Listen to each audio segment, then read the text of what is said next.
Today we are going to talk about some tips and tricks for making the Peace in the Pines mini quilt. The first thing that it says in the instructions is that you have the optional, it's optional, and you can see it a little bit in the photo, that I decided that I wanted to give my background a little bit of snow before I started. So this is something I've not done before. I don't know how long it lasts. I don't know any details like that, but I'm going to show you.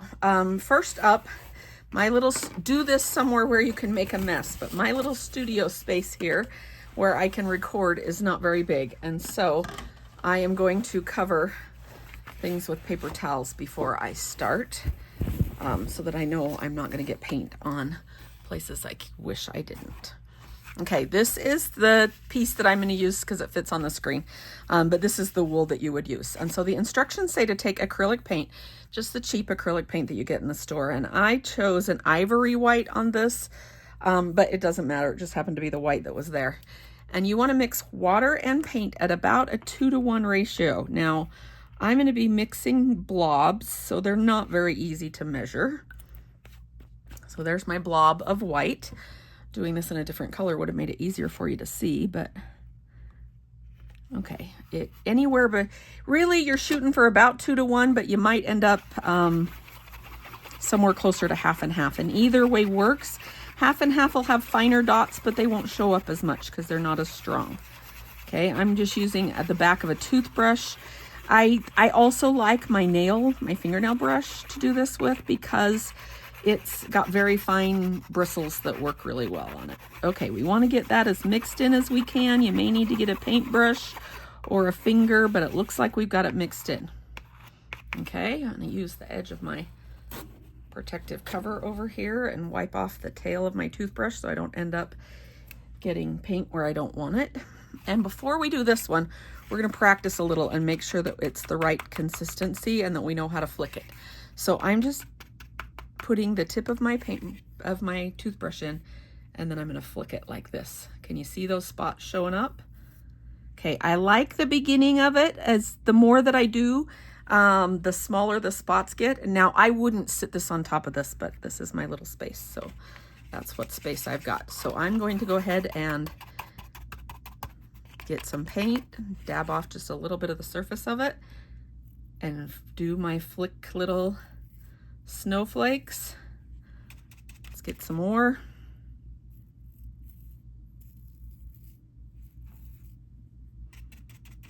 Can you see those? I don't know how well tiny little white dots are going to show up. Now you can add as much or as little as you want until you feel like you've got some snow in the background. The more times you do it, the finer the mist will get. The thicker your paint is, the bigger the drops will get. So what happens if you do this? That's okay. You just arrange it so that what you can't see on mine is that that's one of the places that the bird will cover it up, or your pine cone will cover it up, or you'll shift, and your piece is a little bit big. Your background piece is a little bit bigger than what you need so that you can shift it a little bit if you need to.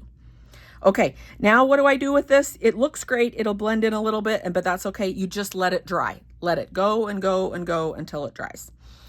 Okay, the next step is to applique your pieces on.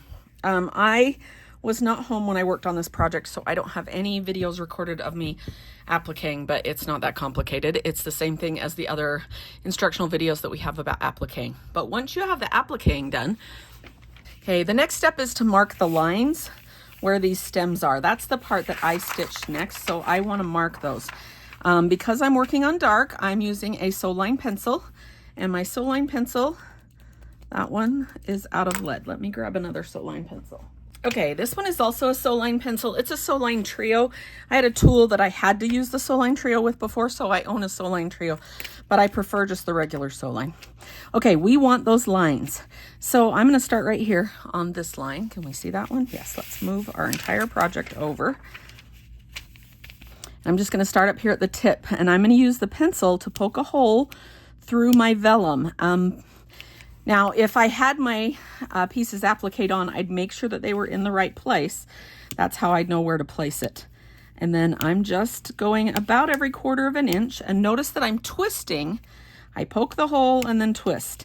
If your marking tool does not poke holes through the vellum easily, I recommend that you go through, sometimes I will do this when I'm using my blue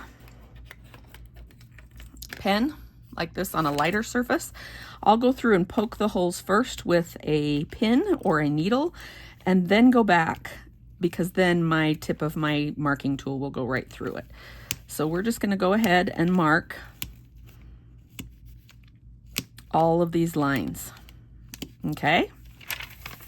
See how you can see them? I hope you can see them. Let's see if we can zoom in. Yeah, they show up really well.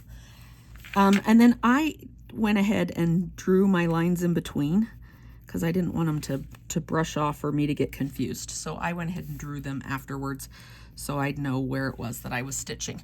So first I just did the lines, okay? And then once I had the lines done and I had these pieces in place, I needed to know where my snow blobs were.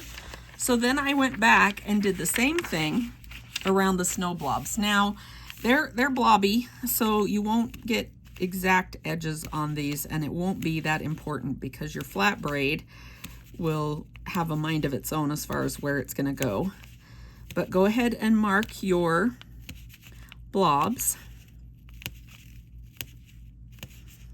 These I'm marking a little bit closer just because the shape is not as, it's not straight lines like those stems were.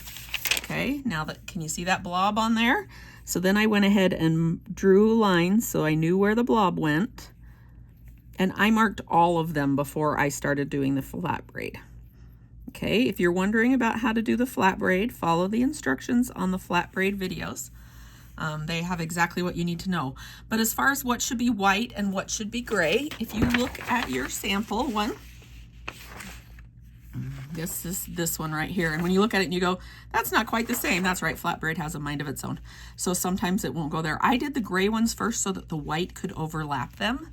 And so this, I just did one thinnish, not very thickish layer of gray on the bottom and right side of each of these, okay?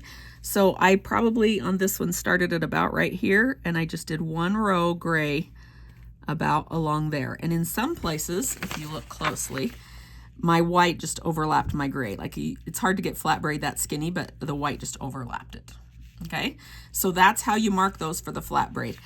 The stitches that are on this guy are pretty standard. Let's talk next about these pine cones, okay? I'm gonna get a piece of paper to talk about how we do the pine cones. The pine cones is a stitch called a cast on bullion stitch, and we have that in our video library. But let's draw. That's not exactly what the pine cones look like, but it's close. Let me zoom out just a little bit so you can see it.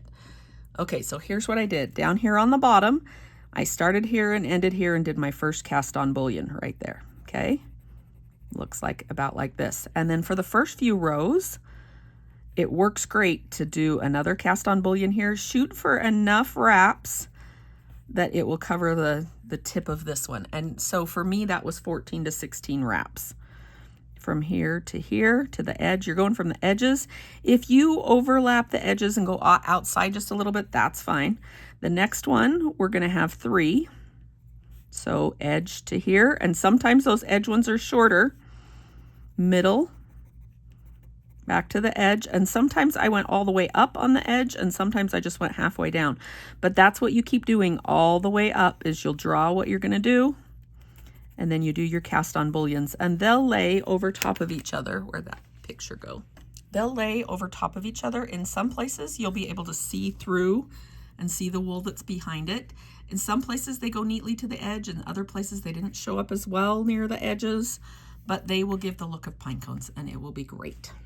Okay, the last thing that I want to talk about on this one is the snowflakes at the end.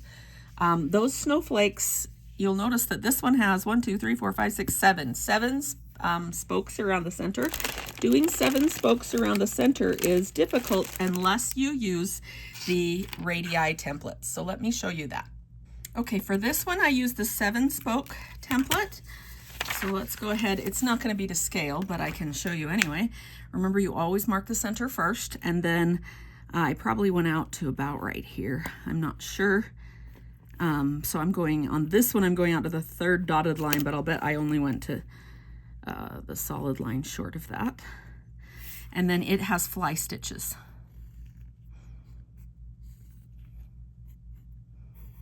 Okay, so that's how you do this one. This one has 6, so I used the 6 radii template on that one. Let's move this over.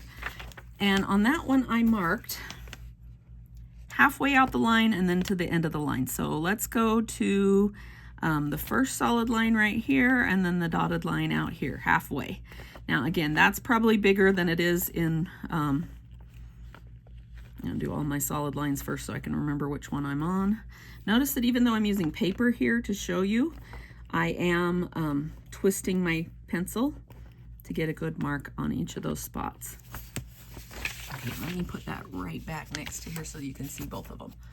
Oh, I hope my dots are showing up for you. Yeah, they are. Okay, then I stitched back 1 stitch here and a detached chain stitch or lazy daisy going on each side, and then one out to here and a detached chain stitch or lazy daisy on each of those. One to here. Do your 2 little detached lazy daisies on each one, just kind of like making a V. Okay, and that is how you complete that snowflake. This bottom snowflake down here,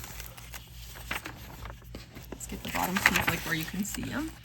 There we go. He was made with the 5 spoke, let's see, 5 spoke radii.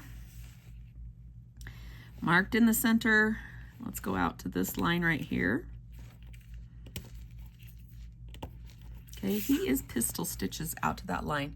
A pistol stitch is like a French knot, only instead of coming up, doing your wraps and going down right next to where you came out, you come up, you do your wraps, and then you go down over here, and that ends up with your stitch having the French knot portion on the end that you're going down. And so that's all we do. We come out in the center, we come over here and do our pistol stitch. And I did each of these 5, and then I did not mark the little crosses in the middle, and that may have been a good idea because mine did not end up the same size. So if I had put the 5 back on again,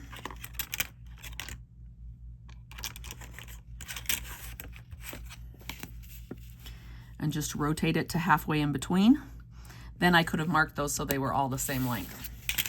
Okay, any tips that you need to know for putting it together into a quilt? The only thing I would say is I am not the expert on that. I did a 2.5 inch binding, sewn to the back and folded over, doubled, sewn to the back with a 1/4 inch seam, folded over to the front. I did use a layer of dream wool batting in it. This one I did not quilt anywhere. I felt like the only appropriate place to quilt might be around the bird, and I was afraid it would kind of detract from the other things that were there. So this one has no quilting on it. Don't forget to add a few of those French knots to the back, and I did tie off in between each of the French knots, so I did not have long strings. The long strings aren't the problem, and really once you've got it put together, they're not a problem at all, but I didn't want to worry about them pulling too tight and puckering my project. Okay, if you have any questions, you know how you can reach me at threadsandmore.com or RochelleLudwinski.com. See you next time.